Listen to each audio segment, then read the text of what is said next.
Friends came छो बधा मजामां ने मजामां ज हशो मित्रों। मायसेल्फ भरत गोहिल। विद्यार्थी मित्रों, आजना लेक्चर में આપણે અરજી લેખન વિષય અધ્યયન કરીશું। વિદ્યાર્થી મિત્રો, આ જે અરજી છે એ જોબ માટેની એક અરજી લેખન છે। આ અરજી જે તમને પરીક્ષામાં 5 માર્ક્સ માટે પૂછાવાની પૂરી સંભાવનાઓ રહેશે। એની સાથે સાથે એક જાણવા જેવી બાબત એ કહે છે કે આ એપ્લિકેશન જ્યારે ભવિષ્યમાં માની લો કે તમે કોઈ પણ જ્યારે ટીચિંગ ફિલ્ડમાં હો તો ત્યારે તમને એ એપ્લિકેશન કઈ રીતે કરવી એ તમને એના વિશે એક સ્પેશિયલી માહિતી મળશે।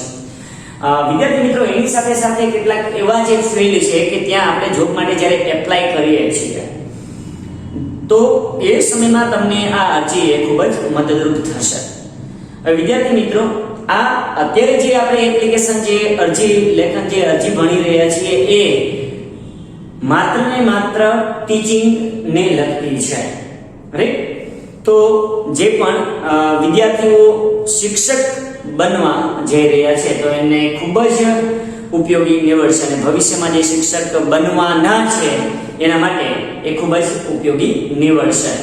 વિદ્યાર્થી મિત્રો, આપણે સૌપ્રથમ અરજીને સમજીએ। સરસ્વતી વિદ્યાલય રાજકોટના ઉચ્ચતર માધ્યમિક વિભાગમાં ગુજરાતી વિષયના શિક્ષક તરીકે નિમણૂક મેળવવા અરજી કરો। હવે વિદ્યાર્થી મિત્રો, માની લો કે કોઈ આપણે સરસ્વતી જે વિદ્યાલય રાજકોટમાં ગુજરાતી ઉચ્ચતર માધ્યમિકમાં ગુજરાતી વિષયની જગ્યા છે તો એમણે જ્યારે પ્રેસ નોટ આપી છે, સમજો વિદ્યાર્થી મિત્રો, એમણે જે પ્રેસ નોટ આપણે સૌપ્રથમ એને સારી રીતે સમજીશું। તો સરસ્વતી વિદ્યાલય રાજકોટ દ્વારા ઉચ્ચતર માધ્યમિકમાં ગુજરાતી વિષયના શિક્ષકની જ્યારે જરૂર છે અને એને પ્રેસ નોટ આપી છે, રાઈટ, ન્યૂઝપેપરમાં એને એડ આપેલી છે।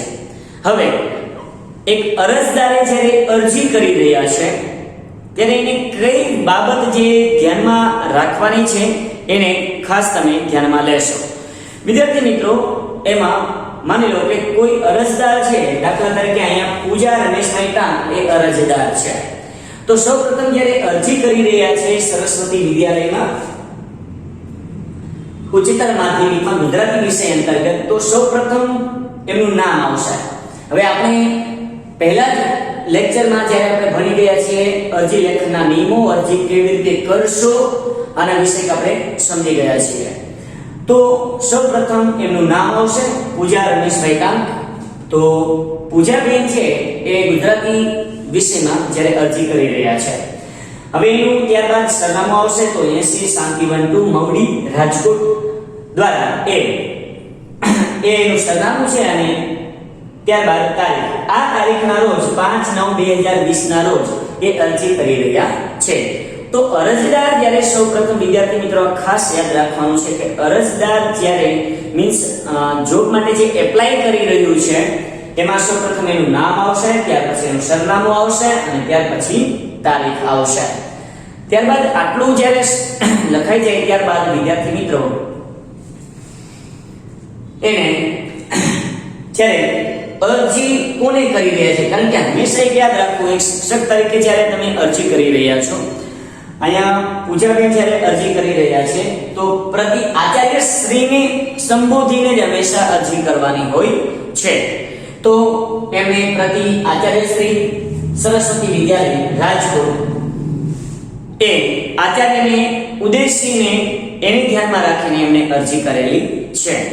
ત્યારબાદ વિદ્યાર્થી મિત્રો, વિષય ઉચ્ચતર વિભાગમાં ગુજરાતી વિષયના શિક્ષક માટે અરજી કરવા બાબત।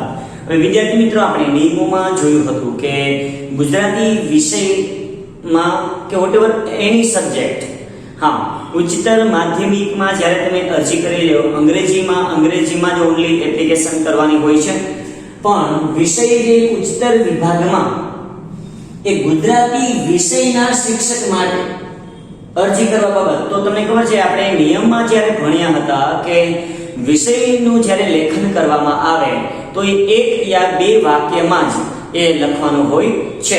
તો વિદ્યાર્થી મિત્રો, તમને ખ્યાલ છે એક્ઝેક્ટ વિષય જે છે સેન્ટરમાં રાખવું એટલે તમને ખ્યાલ આવશે। અને વિદ્યાર્થી મિત્રો જોઈ શકો છો સ્પેસ મૂકેલી છે વિષય પછી, તો વિષયનું મથાળું પણ એક ખાસ બાંધવાનું છે।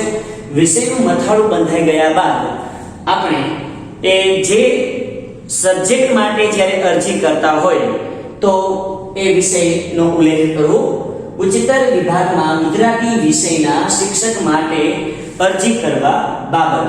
હજી વિદ્યાર્થી મિત્રો તમે એની એપ્લિકેશન કરી રહ્યા છો, હજી એની અરજી કરી રહ્યા છો, એની નોંધણી કરી રહ્યા છો, તો ઉચ્ચતર વિભાગમાં ગુજરાતી વિષયના શિક્ષક માટે અરજી કરવા બાબત હજી અરજી તમે કરી રહ્યા છો, રાઈટ? ઓકે.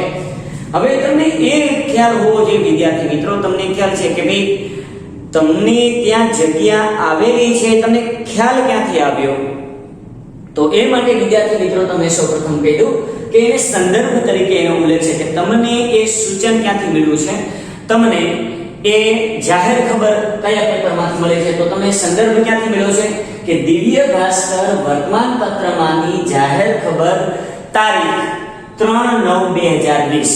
હા, તો સંદર્ભ એક અરજદારને સંદર્ભ ત્યાંથી મળ્યો છે જે પૂછા બહેનને કે દિવ્ય ભાસ્કર વર્તમાન પત્રમાંની દિવ્ય ભાસ્કર જે વર્તમાન પત્ર છે એમાં જાહેર ખબર તારીખ 3/9/2020 ના રોજ એમને એ દિવ્ય ભાસ્કરમાંથી એ એડ મળેલી હતી. હવે જ્યારે અરજી કરી રહ્યા છે તો માનનીય સાહેબ શ્રી સંબોધન કરેલું છે, સાદર વંદન, અને જે પ્રિન્સિપલ છે એટલે સાદર વંદન. તારીખ 3/9/2020 ના રોજ દિવ્ય ભાસ્કર નામના વર્તમાન પત્રમાં આપણી પ્રતિષ્ઠિત શાળામાં ગુજરાતી વિષયના શિક્ષકની નિમણૂક માટે અરજી મંગાવતી જાહેર ખબર વાંચી આ વિનંતી પત્ર લખવા હું પ્રેરાય છું. હવે જુઓ, એ અરજી જ્યારે કરી છે ત્યારે વિનંતી પૂર્વક જ્યારે એમાં ખાલી નોંધણી કરે છે. જુઓ તમે વિદ્યાર્થી મિત્રો, આપણે ફરી સમજીએ કે માનનીય સાહેબ શ્રી સાદર વંદન અથવા તો પ્રણામ, તારીખ 3/9/2020, કારણ કે એને દિવ્ય ભાસ્કરમાં 3/9/2020 ના રોજ મળેલી છે. દિવ્ય ભાસ્કર નામના જાણીતા વર્તમાન પત્રમાં આપની પ્રતિષ્ઠિત શાળામાં ગુજરાતી વિષયના શિક્ષકની નિમણૂક માટે અરજી મંગાવતી જાહેર ખબર વાંચી. હજી એને એડ આપી છે, સંસ્થાએ સરસ્વતી વિદ્યાલય એડ આપેલી છે જે 3/9/2020 ના રોજ. અને જુઓ, એ નિમણૂક માટે અરજી મંગાવતી જાહેર ખબર વાંચી આ વિનંતી પત્ર લખવા હું પ્રેરાય છું, એટલે કે હું જે અરજી કરવા પ્રેરાય છું. મારી શૈક્ષણિક લાયકાત નીચે મુજબ છે. ત્યારબાદ જે અરજદારની શૈક્ષણિક લાયકાત નું જે વિવરણ હવે મિત્રો, જ્યારે લાયકાતની જ્યારે વાત આવે તો આપણે સૌપ્રથમ જોઈએ જે શૈક્ષણિક લાયકાત અંતર્ગત સૌપ્રથમ પૂરું નામ છે પૂજા રમેશભાઈ ટાંક, જે અરજી કરનાર છે. એમની જન્મ તારીખ આવશે ત્યારબાદ 5/9/1990. જે તમે અંકમાં લખો છો ત્યારબાદ તમે બ્રેકેટમાં શબ્દોમાં પણ લખવાનું રહેશે 5મી સપ્ટેમ્બર 1990. એમનું વતન રાજકોટ છે. અભ્યાસ એમનો છે શૈક્ષણિક લાયકાત છે MA એટલે કે માસ્ટર ઓફ આર્ટ્સ, ગુજરાતી મુખ્ય વિષય, અને ટકા 69% ગુણ એને મેળવેલા છે. ભાષા વિજ્ઞાન એમનો ગૌણ સબ્જેક્ટ રહ્યો છે. ટકા 68% ગુણ સાથે તેઓ પાસ થયેલા છે. ભાષા વિજ્ઞાન એમનો ગૌણ વિષય રહ્યો છે. જે શૈક્ષણિક લાયકાત જે કહી શકાય છે ટીચર તરીકે, વિદ્યાર્થી મિત્રો ખાસ તમારે યાદ રાખવાનું છે કે જો BA ખાલી કરેલું હોય, BA હોય તો એ માધ્યમિકમાં ટીચર બની શકે છે, BA BEd, અને જો MA BEd હોય તો એ ઉચ્ચતર માધ્યમિકમાં એપ્લાય કરી શકે છે. તો BEd છે એટલે બેચલર ઓફ એજ્યુકેશન, એ પદ્ધતિ એમાં હોય છે, અને એ પદ્ધતિ છે ગુજરાતી અને અંગ્રેજી માં તેઓએ પાસ કરેલું છે, અને એમાં એને 72% ગુણ પ્રાપ્ત કર્યા છે. ખાસ નોંધ એ કે છે કે મેં આ બંને ડિગ્રી સૌરાષ્ટ્ર યુનિવર્સિટી રાજકોટમાંથી પ્રાપ્ત કરી છે. વિદ્યાર્થી મિત્રો, શૈક્ષણિક લાયકાત એકવાર સમજી લઈએ. સૌપ્રથમ પૂરું નામ આવશે, ત્યારબાદ જન્મ તારીખ, ત્યારબાદ વતન અને ત્યારબાદ અભ્યાસ અને એ ડિગ્રી તમે ક્યાંથી પ્રાપ્ત કરી છે એના વિશે માહિતી આવશે. ત્યારબાદ વિદ્યાર્થી મિત્રો આપણે વિશિષ્ટ લાયકાત વિશે આપણે સમજીએ. આ સાથે ખાસ જણાવવાનું કે મેં બાળ નાટકનો ડિપ્લોમા કોર્સ કર્યો છે. વિદ્યાર્થી મિત્રો, શૈક્ષણિક જે ટીચર બનવા માટેની જે શૈક્ષણિક લાયકાત છે એ તો એમણે મેળવેલી છે, પરંતુ એ સિવાય એની વિશિષ્ટ લાયકાત કઈ છે એના વિશે અહીંયા વાત કરવામાં આવી છે. રાઈટ, વિશિષ્ટ લાયકાત એ કોઈ બી હોઈ શકે છે. રાઈટ, જોઈએ તો આ સાથે ખાસ જણાવવાનું કે મેં બાળ નાટકનો ડિપ્લોમા કોર્સ કર્યો છે. બાળ નાટકનો અને ડિપ્લોમાનો કોર્સ કર્યો છે એટલે સ્ટુડન્ટ્સની જે એનો સાયકોલોજી પણ એ સમજી શકે છે. એની સાથે સાથે એને કોમ્પ્યુટરનું પૂરતું જ્ઞાન ધરાવતી PGDCA ની ડિગ્રી પણ એમણે મેળવી લીધેલી છે. હા, અત્યારે એ જે ટીચર તરીકે કોમ્પ્યુટરનું જ્ઞાન હોવું એ ખૂબ જ આવશ્યક છે. PGDCA નું પૂરું નામ એવું થાય છે વિદ્યાર્થી મિત્રો કે post graduation diploma computer application. Post graduate diploma computer application ની ડિગ્રી પણ મેળવી છે. સહઅભ્યાસની જે સહઅભ્યાસિક પ્રવૃત્તિઓમાં એમની સાંસ્કૃતિક પ્રવૃત્તિઓ પૈકી શાળા અને કોલેજોમાં વક્તૃત્વ હરીફાઈ માં પણ એમણે પાર્ટિસિપેટ કરેલું છે. વિદ્યાર્થી મિત્રો, આ એક સ્કિલ એવા પ્રકારની છે કે જે સ્ટેજ ફિયર જે છે આનાથી દૂર થઈ જાય છે, કારણ કે વક્તૃત્વ જે છે એટલે બોલે છે. રાઈટ, એટલે જે કોઈ બી કોમ્પિટિશનમાં તમે ઘણીવાર જોતા હશો વિદ્યાર્થી મિત્રો કે જે અસરકારક જેની સ્પીચ હશે એ આપણે વધારે ગમશે. તો વિદ્યાર્થી મિત્રો, એને વક્તૃત્વ સ્પર્ધાની હરીફાઈમાં પણ તેઓ અવ્વલ નંબર પર છે. એની સાથે સાથે એક એ બાબત કે નિબંધ લેખન, કાવ્ય પઠન, વાર્તા કથન, સાહિત્યિક ક્વિઝ વગેરે સ્પર્ધાઓમાં અગ્રક્રમ મેળવી ઇનામો મેળવ્યા છે. હા વિદ્યાર્થી મિત્રો, તો તમે અહીં જોઈ શકો છો એને નિબંધ લેખનમાં, કાવ્ય પઠનમાં, વાર્તા કથનમાં, સાહિત્યિક ક્વિઝમાં વગેરે જેવી સ્પર્ધાઓમાં અગ્રક્રમ એટલે કે આગળ પડતો જે ક્રમ જે છે હંમેશા એને મેળવ્યો છે. હવે વિદ્યાર્થી મિત્રો, આ કોમ્પિટિશન છે એ જનરલી તમે શાળા કોલેજોમાં થયેલી તમે જોઈ હશે. વિદ્યાર્થી મિત્રો, આ ઘણીવાર જે છે મોટી જે ઇન્સ્ટિટ્યૂટ તરફથી જે નિબંધ લેખન કે કાવ્ય પઠન, વાર્તા કથન કે સાહિત્યિક ક્વિઝ એ યોજાતી હોય છે અને એમાં પાર્ટિસિપેટ કરવું અને પાર્ટિસિપેટ એકવાર થયા બાદ એમાં જે સફળતા તમને મળે છે એટલે તમને એક આત્મવિશ્વાસ ક્રિએટ થઈ જાય છે અને તમે એ ક્ષેત્રમાં પણ ખૂબ આગળ નીકળી શકો છો. તો અહીંયા પૂજાબેનને વક્તૃત્વ હરીફાઈ, નિબંધ, કાવ્ય પઠન, વાર્તા લેખન, સાહિત્યિક ક્વિઝ વગેરે સ્પર્ધાઓમાં અગ્રક્રમ મેળવ્યો છે અને ઇનામો પ્રાપ્ત કર્યા છે. મેં સાહિત્ય અને શિક્ષણ વિષય પર આશરે 20 લેખો પણ લખ્યા છે. હા, તો કારણ કે ગુજરાતી વિષય છે એમનો એટલે સાહિત્યનો વિષય છે, તો સાહિત્ય અને શિક્ષણ વિષય એમણે 20 જેટલા લેખો પણ લખ્યા છે. તો આ બધી એની વિશિષ્ટ લાયકાત થઈ. આ બધી શૈક્ષણિક લાયકાત ઉપરાંત એની વિશિષ્ટ લાયકાત છે.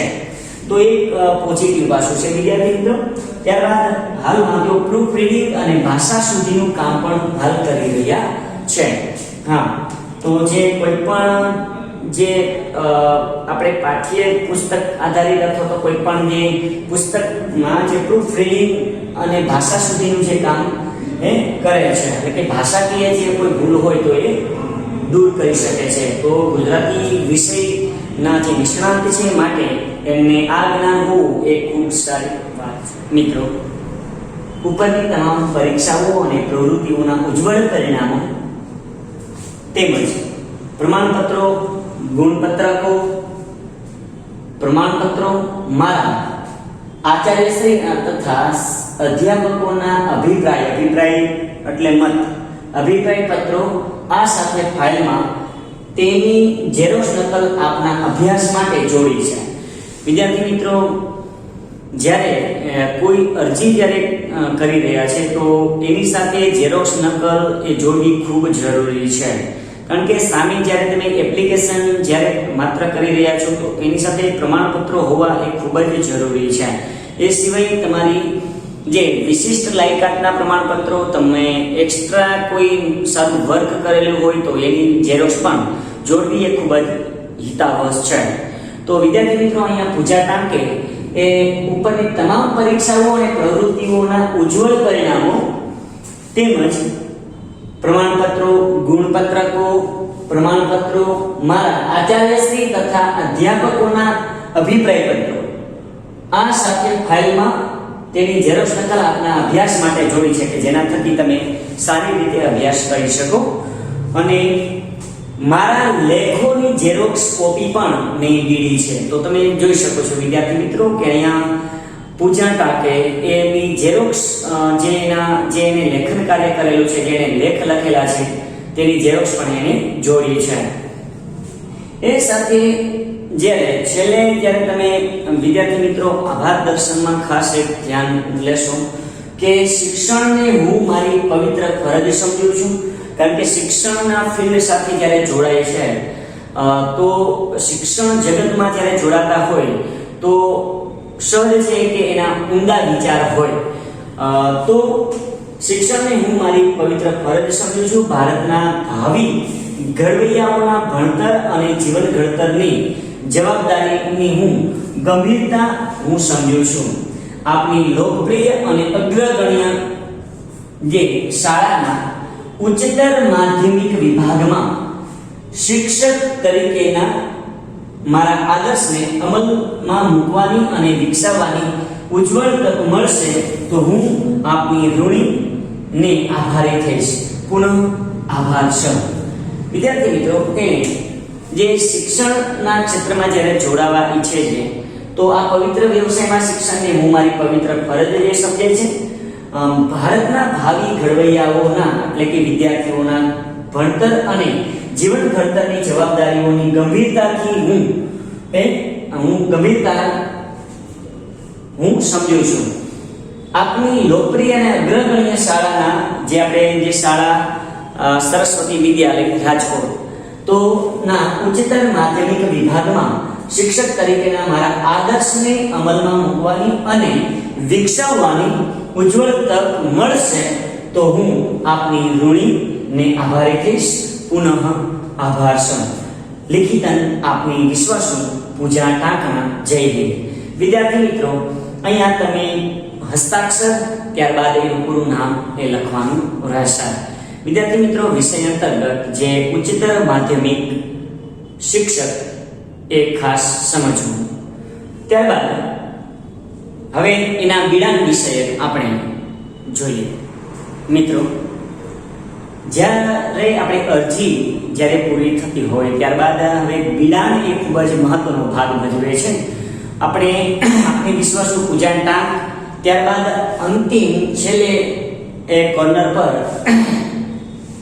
નીચેની તરફ એ બિડાણ, એમાં શૈક્ષણિક લાયકાત MA એટલે કે master of arts, bachelor of education ના ગુણપત્રકોની ઝેરોક્ષ કોપી એ સ્વપ્રમાણિત અથવા તો જે તમારે